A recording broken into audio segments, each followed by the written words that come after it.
on this list. Stuff like Dying Light 2 has been pushed. The new Vampire the Masquerade Bloodlines, we don't know if it's gonna hit 2020. Elder Scrolls 6, obviously, Gods and Monsters, stuff like that. Far Cry 6 is 2021. So with your expectations managed, we got 20 games to get through, so let's get started with Crusader Kings 3. If you're unfamiliar with this franchise, it's role-playing grand strategy. You know, these style of games are broader scale. You know, wars and battles are long and massive, and if you like traditional tabletop games, these types of games might be your jam. This is from Paradox Development Studio, who has a good reputation, and in Crusader Kings 3, you use war, diplomacy, marriage, politics to either build a humble kingdom or a massive empire, and you can practically rule half the globe. It sounds like it can get really insane, and apparently they're working on making this one a little less overwhelming and more accessible by having a learn-as-you-go system. I just really hope this does a good job of easing new players into this type of thing, but without losing that hardcore vibe, which was the whole reason why people came to these games in the first place. We'll know for sure when this PC game drops in September. Now, next at number 19, we have Star Wars Squadrons, a pretty ambitious flight simulator game. Basically, something that the Star Wars series has always been primed for if you've been playing these games for years. No, this isn't really like a rip of the flight mode in Battlefront 2. This is a first-person cockpit-based experience. There's going to be a strong multiplayer focus, but apparently there is going to be a small campaign where you get to play as both sides of the conflict. But something that's really exciting for a lot of fans is that not only is it pretty cutting edge with stuff like crossplay enabled, but also the fact that the game is getting full VR support, so you can play single player and multiplayer and live out your full Star Wars X-Wing or TIE Fighter fantasy. I know I'm in that camp. I wonder if you guys are. Still, there's some things, of course, it's an EA game. They've said that there is not going to be any real microtransactions, no pay-to-win stuff. Everything in the game you earn through playing. That sounds good. We're gonna have to believe it, and when we see it, hopefully we can just get back to the glory days of good Star Wars spaceship dogfighting games. I guess all our questions will be answered when it's released on all the consoles and PC on October 2nd.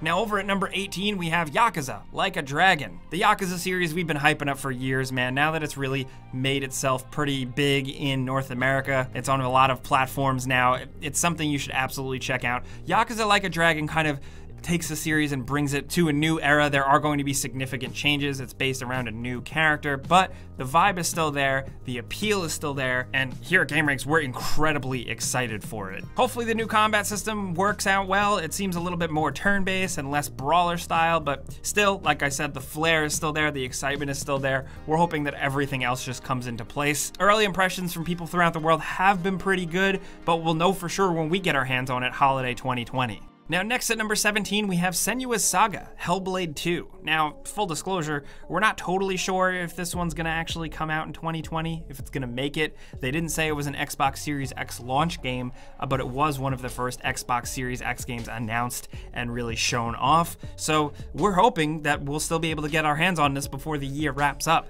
especially because the original Hellblade Senua's Sacrifice was an incredible game that we've tried to put in front of as many people as possible. It took a little bit for it to catch on with mainstream audiences, but it is just like a really cool, cerebral, kind of horror-esque experience. Judging by the trailer and the glimpses we've got of the next game, it seems like that trend is continuing, and we're pretty excited.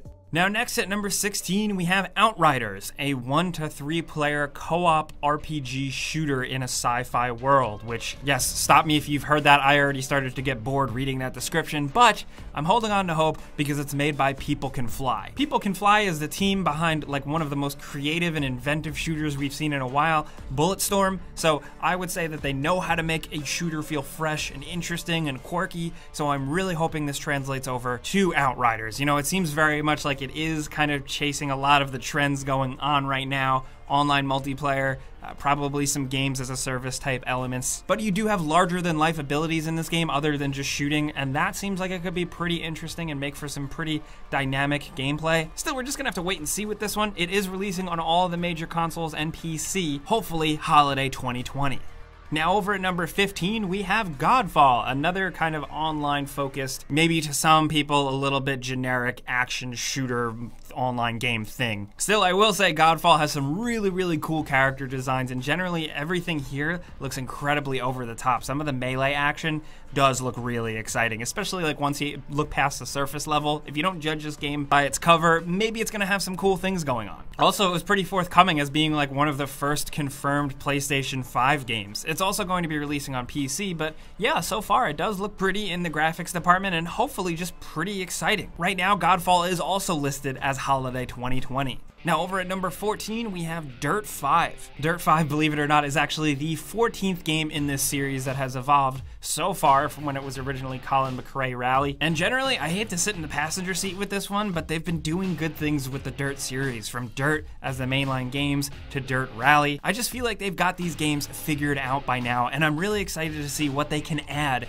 this time around to just make it more interesting. Some of the locations are pretty exciting, listed so far as Arizona, Brazil, China, Italy, New York City, and Norway. Not only that, there is going to be a dynamic weather system and seasons for all of the areas that you're racing through, which, as we've seen in other modern racing games, can actually shake things up quite a bit and just be really cool to experience. For something like this, you know, especially an off-road racing game, Dirt 5 could really kick ass, and thankfully we have a pretty solid release date for all the major consoles of October 9th, 2020. Now over at number 13, of course, we got to acknowledge it. We always do with videos like this. The inevitable next Call of Duty game. There is apparently going to be a Call of Duty game releasing Holiday 2020, but with the epidemic and things going on, we haven't heard things. Pretty much everything's been pretty radio silent. It also seems like a lot of people have been really occupied with Warzone. It's been doing pretty well, and it is pretty fun. But if Activision does decide to churn out one this year, there have been rumors circulating that it is another Black Ops game, maybe a bit of a reboot for the Black Ops series. We don't know for sure. We're kind of just spitballing here, but for the sake of being complete, we did want to include it here.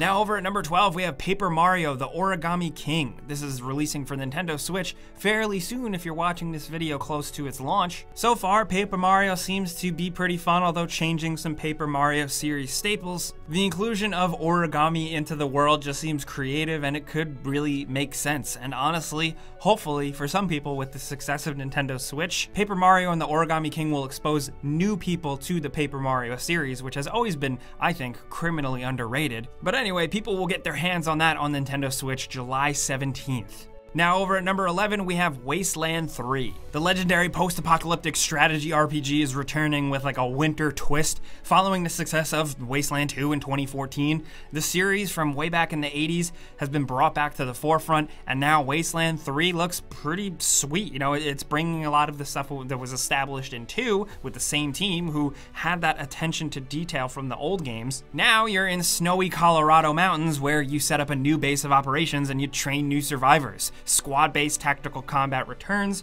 of course, with rangers that you can customize and build and have all these different perks and abilities, and of course, there's tons and tons of story with lots of freedom in all of your choices and decision-making and exploration, all of that to chew through. And you can play solo or co-op, which is also pretty sweet.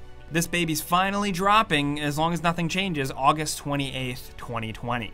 Now over at number 10, we have Watch Dogs Legion, which seems like after Watch Dogs 2, where they started to make things a little crazy, with Legion, they're just going batshit insane. This one takes place in a near future London, clamped down by tons of surveillance everywhere, and you basically play as the ordinary citizen who rises up to fight back. The game has a pretty interesting system where you can basically recruit any NPC out in the world on the street and build them up to become an everyday hero, and basically build your own whole team of kind of hackers, assassins, brutes, in just like a wildly weird and ambitious concept for a game, and especially like a wild little departure for Watch Dogs, but at the same time it still kind of makes sense, you know what I mean? When this game was first announced and first shown off, I thought it was a little rocky, but after the Ubisoft thing from a couple days ago where they went deep into it and we got some previews, I'm actually pretty excited for this one. It does actually seem like it's meeting its ambitions in a lot of ways, and at the end of the day, it's an open world action crime steel car game that's trying to be creative. And any game that tries to flip that formula on its head, I'm gonna at least give a shot. Watch Dogs Legion finally has a release date of October 29th for all the major consoles and PC. Now, next at number 9, we have Tell Me Why, which is a story-based game from Don't Nod Entertainment, the folks behind, of course, Life is Strange. And this seems very much to be a game. If you were a Life is Strange fan, you probably should be pretty excited for this because it's them doing their thing. They figured out what they're good at. This is going to be a 3-episode game released across 2020, apparently exclusive for Xbox and Windows. The game apparently focuses on 2 twins who come back to their childhood home to kind of like focus on some past traumas. Apparently they have different recollections of what happened in their past, and it's up to you to kind of piece them together and figure it out. From a storytelling perspective, that does sound really interesting. I hope that this does kind of shake the mold here. Also, I do commend them for doing only 3 episodes because sometimes episodic games have a tendency to lose the thread. Tell Me Why could be pretty interesting, especially if you're fans of games like this. And we'll be playing probably at least the first episode this year. Now, next over at number 8, we have Assassin's Creed Valhalla, which is very much an Assassin's Creed game if you've been playing Assassin's Creed Origins or Assassin's Creed Odyssey. This time, it's with Vikings. But interestingly enough, you start out in Norway and you journey over to England in an attempt to take over and claim new land, and the game is centered around you building up a village inhabiting the English countryside, and apparently this village is very much like a core part of the game's progression and the decisions you make, and I'm really curious to see how that builds up because I loved building up the villa and stuff like that in the old Assassin's Creed games, because everything else here to me seems like more Assassin's Creed. They are bringing back social stealth, which I'm very happy about, and some of the environments look absolutely gorgeous, but with the combat and just some of the things, I'm glad there's more weapon variety, but overall it seems very much like, hey, if you like the last 2 Assassin's Creed games, you're getting more of that. Which is totally fine for some fans. For older fans like me from the very beginning, I'm hoping that after this one, there's a refresh again on the gameplay. I enjoy these new Assassin's Creed games, not as much as the old ones, but I still do. And the Viking thing seems really interesting, especially because you can hop on a boat at any time. That's always fun in these games. There's going to be character customization. You play as a male or a female and build them up and make them badass along with your village and your crew. And I'm just excited to see how this one plays out. To be honest, I play every single Assassin's Creed, so let's do it. This one's dropping on the major consoles and PC November 17th.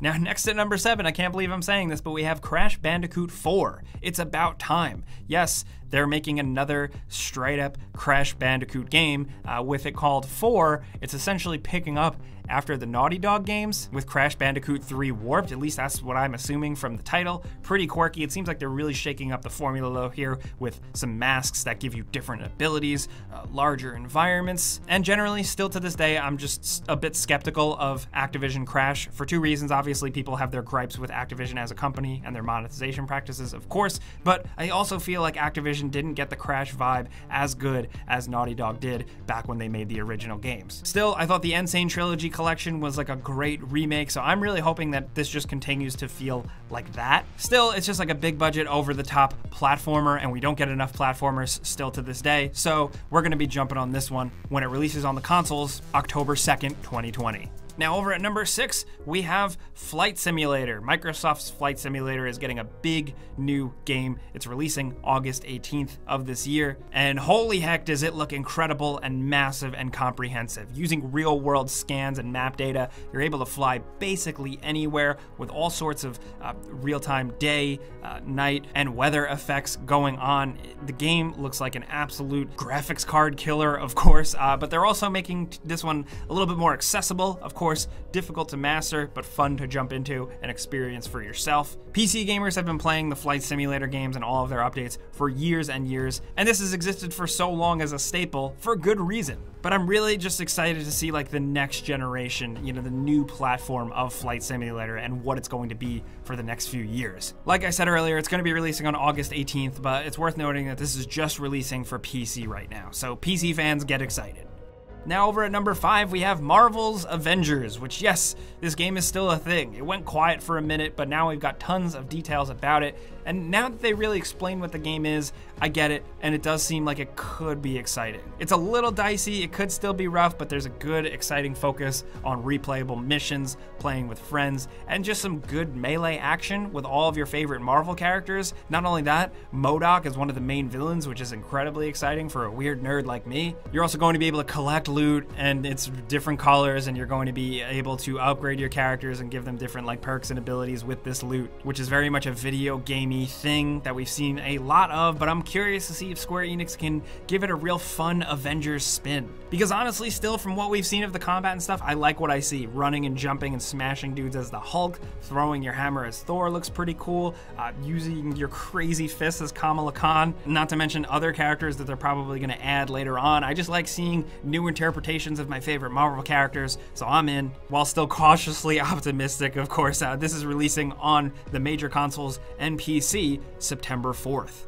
Now, down to number 4, if we're talking about superheroes, we gotta mention Spider-Man Miles Morales, which is a standalone game focusing completely around Miles Morales, who of course was completely and pretty excellently set up in Spider-Man PS4. This one looks like it's once again in New York City, but of course with big shiny PlayStation 5 graphics and a bit more of a wintertime setting. Of course, playing as Miles Morales, you have access to a variety of more exciting powers than just your standard Spider-Man game, which could really shake things up. I'm kind of two minds here. I wanted a game and a story based around Peter training Miles because that could be really fun to play, but I'm also very happy that Miles is getting the focus here with his own entire game. I love Spider-Man. I love swinging through New York City. I'm a sucker for these things. Thankfully, this is releasing on PS5 this holiday season.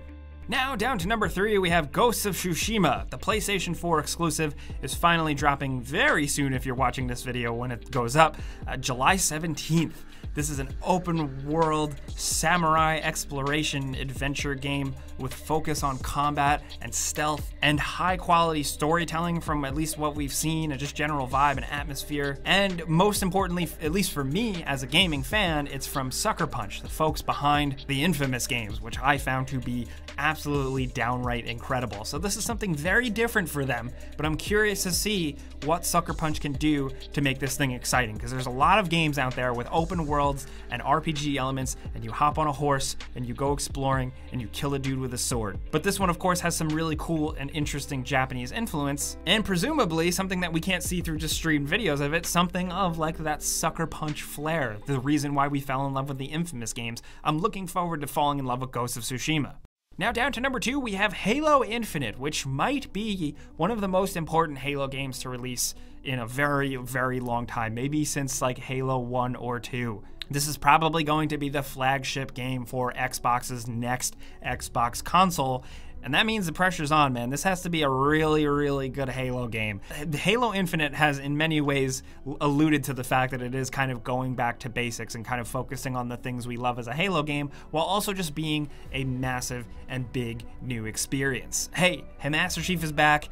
We know there's a Warthog. The graphics look incredible from what we've seen, at least. There's going to be big, massive environments. I think pretty soon, if you're watching this video, we're probably gonna get a lot more info on this one, but I gotta say, pretty excited. We're really hoping this one lives up to expectations. But down to number 1, if we're talking about games living up to expectations, holy hell, of course we have Cyberpunk 2077. What more is there to say about this game other than that it is the next big ambitious RPG from CD Projekt Red, the makers of The Witcher 3, one of the best RPGs of all time. Now they're making a game in a cool futuristic cyberpunk setting with fancy shiny futuristic cars, big soaring skyscrapers, seedy criminal underground elements, hackers, killers, criminals, everything, you name it. It seems like this game's gonna have it, with a big focus on first-person combat and building up your character through RPG systems. It kind of seems like Deus Ex on like insane overload, and even that I think is still not doing the game justice and the ambitions here. We're really looking forward to getting our hands on that one. Not much else to say about it, but it's releasing on the consoles and PC November 19th, 2020.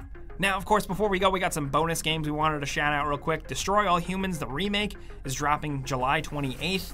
Kingdoms of Amalur: Re-Reckoning, the remake of that, is launching September 8th. Then one more remake, Mafia Definitive Edition, is kind of a rebuild from the ground up of the original Mafia classic. That's September 25th of this year. And then there's also Deathloop, that Arcane Bethesda game, which seems like it's like a PS5 timed exclusive and also on PC, and that is apparently still slated for holiday 2020.